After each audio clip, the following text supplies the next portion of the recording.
그래서 이제 근육과 관절 스트레칭 비교. 그래서 근육 스트레칭하고 관절 스트레칭이 각각 조금 목적과 대상 방법의 차이가 좀 있어요. 특히 50견이나 고관절 문제 해결할 때 상호작용이 중요하다. 그래서 스트레칭 비교하고 다음. 그래서 일반 근육 스트레칭에 근육 스트레칭 많이 들어봤을 거예요. 그냥 근육 스트레칭이에요. 근육 스트레칭은 그냥 유연성 근육 기능에서 뭐 추천 이렇게 하는데 예시보다는 허벅지 뒤쪽 햄스트링만 들어봤을 거예요. 그래서 햄스트링이 고관절 신전하고 무릎 굴곡 근육이거든요. 그럼 걔 신전을 이제 굴곡을 하고 무릎 굴곡을 무릎 신전으로 바뀌면 햄스트링 스트레칭이 되는 거예요. 그래서 햄스트링 스트레칭은 그냥 움직이면 반대로 바꾸면 되는 건데, 근데 관절랑 스트레칭이라고 되는데 이건 잘 안 알려져.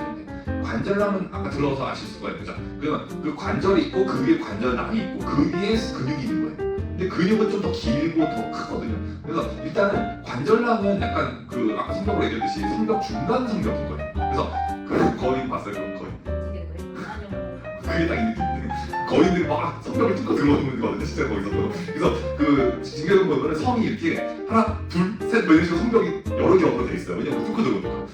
그래가지고 제일 겉에 벽이 이제 근육이라고 하는데 관절낭은 그 중간 벽이 있는 거고 인대는 도속인 거고. 그러면은 이 관절낭이 일단 스트레칭이 되려면 근육이 스트레칭 돼야지 그 다음 차례가 되는 거예요. 그죠? 그래서 관절낭의 스트레칭이 되려면 그 전제 조건은 근육 스트레칭인 건데, 근데 근육이 스트레칭 안 돼 있으면 관절낭의 스트레칭 경험이 없어지거든요.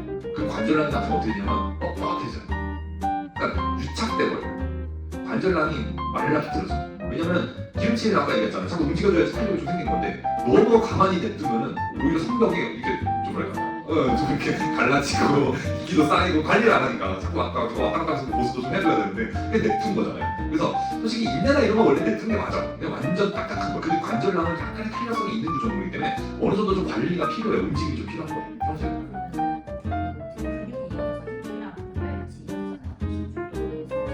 아까 얘기했잖아요. 탄력이 어느 정도 있다는 거죠.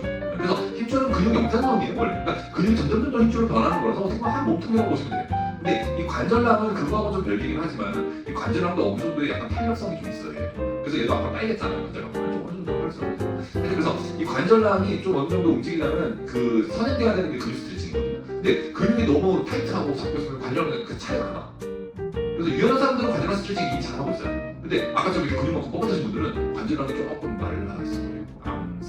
그래서 미리 좀 말씀드리면 이 관절낭 밑에 써있지만 50견 보시면은 유착성 관절낭염 써있죠. 50견이 관절낭이 염증 생겨서 유착됐을 때는 말하는 거예요. 근데 50견 하면 무슨 생각하셔야 되냐? 뭐 어떻게 써있지만 50견은 나이가 들어서 생긴다는 게 50살에 생긴다는 그게 50견인 거죠. 뭐냐면 관절낭이 나이 들면 쪼그라져요.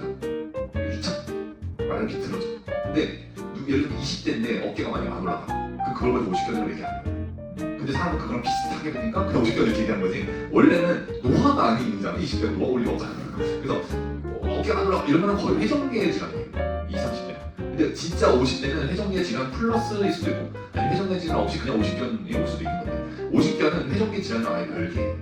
회전계 질환은 회전 근개라는 건 근육이거든요. 그래서 근육 질환인 거예요. 근데 이 50견은 관절낭 질환이어서 아예 그 구조물 자체가 달라요. 그래서 둘 다 할 수도 있어요. 회전계 질환이 있다가 어깨가 좁아지면서 더 안 쓰게 되다 보니까 근육 스트레칭 더 안 하게 되고 그러면 관절은 쪼그라들고 그렇게 연결되기도 해요. 그래서 그냥 회전계 질환 좀 많아 사람들이. 저도 좀 많이 좁거든요. 회전계가. 그래서 저도 좀 조심해야 되는 어깨인데. 그래서 저도 이제 병원에서 하도 도치료를 많이 하다 보니 어깨가 좀 많이 다쳤거든요. 그래서 지금은 이제 그 일을 안 하니까 그나마 좀 버티는데. 그래서 진짜 실제로 우리 전사들이 어깨 질환 진짜 많이 써가지고. 그래서 하여튼 이 관절낭 스트레칭을 하려면 근육을 여기 좀 중요한 얘기인데 관절낭 스트레칭을 하려면 근육을 느슨한 상태로 만들어야 관절 스트레칭 시키면 될 수 있다 써져 있잖아요. 그걸 별로 써주세요. 근육을 느슨하게 만든다는 게 되게 중요한 포인트예요. 들어보죠. 이번에 더 중요해요. 근육을 느슨하다는 거는 뭐냐면 근육이 이완돼 있다는 거고 그리고 그 근육을 느슨하게 만드는 거는 그 움직임의 방향인 거예요. 이게 뭐냐면 내가 이렇게 힘줘서 말했잖아요, 그죠? 이렇게 힘주면 얘가 수축됐잖아요. 그럼 근육이 움직임 방향인데 느슨해진 건 아니에요. 그러니까 힘이 들어가 있잖아요. 그러면은 힘이 들어가 있으니까 느슨하다고 얘기 안 하거든요. 근데 만약에 제가 반대 손으로 이걸 잡아가지고 이렇게 당겼어.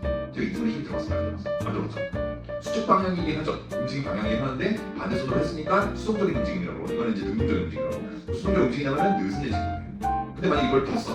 그럼 팽팽해지죠. 느슨한 게 아니에요. 팽팽하다고 해요. 그래서 느슨한 거랑 팽팽한 거랑 좀 달라. 팽팽한 건 스트레칭이고 느슨하다는 거는 그 근육 움직임 방향에서 힘이 빠졌을 때 느슨하다고 얘기해요. 헐렁한 거예요, 한마디로. 그러면 이 관절낭 스트레칭 하려면 근육이 팽팽하면 근육이 먼저 늘어나니까 관절낭 차례가 안 한다고 그랬잖아요. 그러면 그 근육을 느슨하게 만드는 관절만 잘해봐. 그럼 어떻게 하냐? 힘을 뺀 상태에서 스트레칭이 들어가야 돼요. 근육이 힘을 뺀 상태. 특히 뭐가 있냐면 예를 들면 이렇게 하면은 햄스트링이 늘어나겠죠. 근데 무릎을 폈죠. 그러면 무릎 펴고 고관절 굴곡됐으니까 햄스트링이 늘어나는 건데 무릎을 구부리면 어떻게 되냐면 햄스트링이 늘어나죠. 그러면 이렇게 해서 더 가거든요. 앉은 사람도 더 내려가거든요. 그 뭐냐? 근육 개입이 없어진 거예요. 느슨해져서. 굴곡이 이제 햄스트링 굴곡받는 거예요. 그럼 이 상태에서 이렇게 가면은 생각보다 많이 가게 되거든요. 그럼 뒤쪽에 있는 그 고관절에 있는 관절량들이 늘어날 수 있는 자기 자유로. 이해되죠? 원래 내가 햄스트링 타이트하면 이게 다니까 이 이상 갈 일이 없죠. 그럼 그 이상의 그 관절량이 늘어나는 방향이 없는 거예요. 근데 내가 경험을 가지게 돼. 무릎을 구부리면. 그러면 이제 뒤에도 늘어날 기회가 생겨서 관절량이 좀 이렇게 탄력을 가질 수 있어요.